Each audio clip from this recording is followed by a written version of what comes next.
ప్రధాని మోదీ ఓటు చోరీ చేయడం అనేది ప్రజాస్వామ్యానికి రాజ్యాంగానికి చేసిన ద్రోహమని ప్రజాస్వామ్యాన్ని రక్షించుకోవడం ప్రతి పౌరుడి కర్తవ్యం అని భూపాలపల్లి ఎమ్మెల్యే గండ్ర సత్యనారాయణరావు అన్నారు. లోక్సభ ప్రతిపక్ష నేత కాంగ్రెస్ పార్టీ మాజీ జాతీయ అధ్యక్షులు రాహుల్ గాంధీ దేశవ్యాప్తంగా ఓటు చోరీపై చేస్తున్న పోరాటానికి సంఘీభావంగా గురువారం భూపాలపల్లి జిల్లా కేంద్రంలో కాంగ్రెస్ పార్టీ టౌన్ అధ్యక్షులు ఇస్లావత్ దేవాన్ అధ్యక్షతన కాంగ్రెస్ పార్టీ కార్యాలయం నుంచి అంబేద్కర్ విగ్రహం వరకు ర్యాలీ నిర్వహించారు. ఈ కార్యక్రమానికి ముఖ్య అతిథిగా భూపాలపల్లి శాసనసభ్యులు గండ్ర సత్యనారాయణరావు హాజరయ్యారు. ఈ ర్యాలీలో భాగంగా అంబేద్కర్ కూడలిలో కొవ్వొత్తులు వెలిగించి నిరసన తెలిపారు. ఈ సందర్భంగా ఎమ్మెల్యే మాట్లాడుతూ ఒకరి ఓటు దొంగిలించడం అంటే ఒకరి హక్కులను దొంగిలించడమే అన్నారు.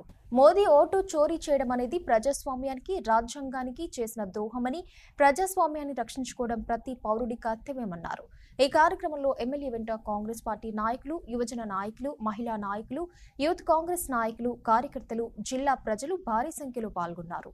మోడీ, అమిత్ షా ఈ రోజు అధికారాన్ని అడ్డం పెట్టుకొని ఎన్నికల సంఘాన్ని అడ్డం పెట్టుకొని ఈ రోజు బీహార్ లో 56 లక్షల మందిని ఓట్లు తీసివేయడం జరిగింది. వాళ్ళు చనిపోయినట్టుగా, ఈ రాష్ట్రం నుంచి వెళ్లిపోయినట్టుగా, డబుల్ ఓట్లు ఉన్నట్టుగా చిత్రీకరించి అధికారాన్ని ఉపయోగించి ఈ దేశ ప్రజల కొరకు ఉపయోగించకుండా మరి యొక్క కూని చేసేటువంటి పరిస్థితి చేశారు. రాహుల్ గాంధీ గారు నిన్న బతికున్నటువంటి బీహార్ రాష్ట్రంలో ఉన్న వ్యక్తులను తీసుకొచ్చి చనిపోయినట్టుగా చిత్రీకరించారని చెప్పి ఈ రోజు వాళ్ళను ప్రెస్ మీడియా ముందు కూడా ప్రదర్శన చేయడం జరిగింది. అంటే ఇప్పటికైనా మోడీ కనీసం ప్రజాస్వామ్య విలువలను కాపాడు. ఈ రోజు ఎన్నికల సంఘం ఏదైతే బతుకున్న వ్యక్తులను కూడా చనిపోయినట్టుగా మీరు చూపించారో మీరు ఆత్మవిమర్శ చేసుకొని ఇప్పటికైనా తప్పు నొప్పుకొని ఈ దేశానికి, సమాజానికి క్షమాపణ చెప్పాలని సందర్భంగా మేము తెలియజేస్తున్నాం. మోడీ ఈ రోజు 3 సార్లు అధికారం కూడా బీజేపీతర 8 రాష్ట్రాల్లో కూడా దొడ్డిదారిన రాష్ట్రాలను కూలగొట్టి అధికారాన్ని చేజిక్కించుకున్నావు. భారతదేశంలో ఉన్న రాష్ట్రాల్లో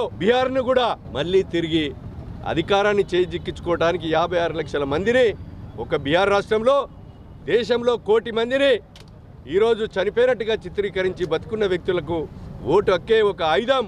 ఆ ఆయుధాన్ని తీసేసి ప్రజాస్వామ్య విలువలను మంటగలిపి ఈరోజు నువ్వు అధికారమే ధ్యేయంగా పెట్టుకొని ఈ దేశాన్ని కూని చేసి జీఎస్టీ పేరుతో దోపిడీ చేసి ఈరోజు మరి గుళ్ళ పేరుతో, మతాల పేరుతో, అయోధ్య పేరుతో రేషన్ బియ్యం అంతా పసుపు బియ్యం కలిపి భారతదేశం అంతా ఈరోజు అయోధ్య నుంచి వచ్చినటువంటి బియ్యం అక్షంతలని చెప్పి నువ్వు దొడ్డిదారిన ఈరోజు అధికారాన్ని చేపట్టేటువంటి ప్రయత్నం ఏదైతే ఉందో మరి ప్రజాస్వామ్య మేధావులు, కవులు, కళాకారులు, అన్ని వర్గాల ప్రజలు మీరు దీన్ని ముక్త కంఠంతో ఖండించి బజారు ఎక్కి ఈ యొక్క మోడీ నియంతృత్వ పాలనను, దోపిడీ పాలనను, ఏదైతే అక్రమంగా ఈ రాష్ట్రాన్ని, బీహార్ రాష్ట్రాన్ని మరి ఓట్లు తీయించేటువంటి విధానాన్ని మరి ఖండించవలసిన అవసరం ప్రజాస్వామ్యంపై ఉందని దీన్ని పత్రికలకు, మీడియా, అన్ని వర్గాల ప్రజలు, కవులు, కళాకారులు కూడా ఖండించాలని తెలియజేస్తూ మోడీ, అమిత్ షా చేసే విధానాన్ని కాంగ్రెస్ పార్టీ భూపాలపల్లి జయశంకర్ జిల్లా తీవ్రంగా ఖండిస్తుంది.